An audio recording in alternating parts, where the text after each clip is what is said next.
You walk out to the garden, and a plant that looked perfect yesterday looks like it is losing a battle today.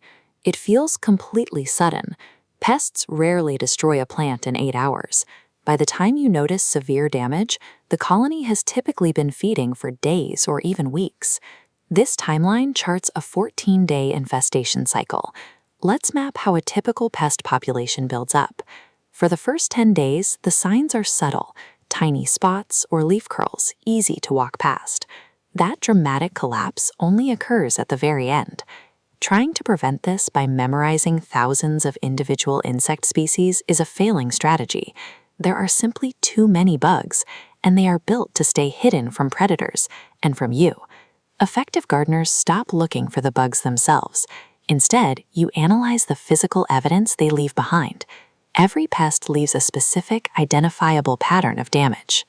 Learning to read these signatures shifts you from reacting to a late-stage crisis to identifying a problem early, giving you the necessary time to control it.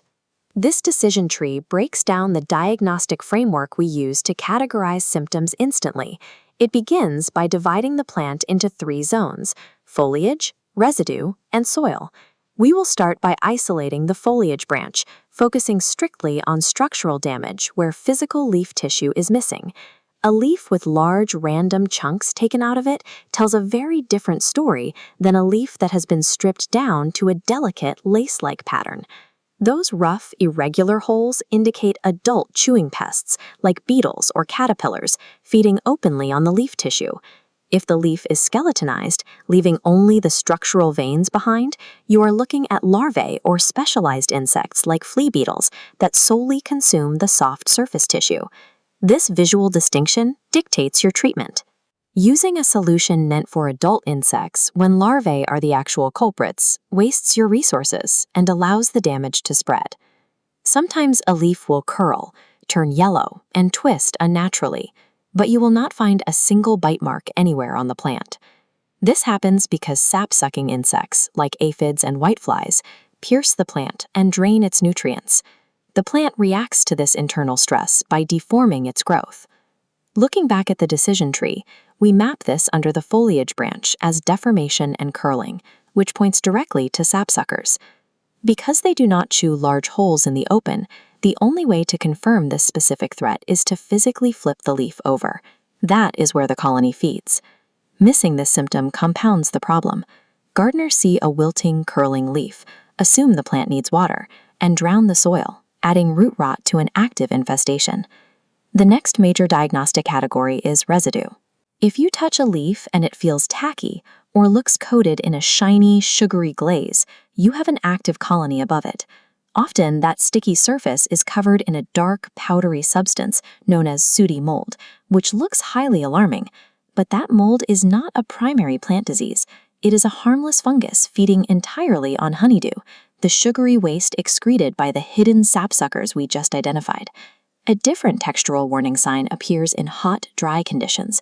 The foliage loses its rich color, turning dull and covered in tiny, pale speckles.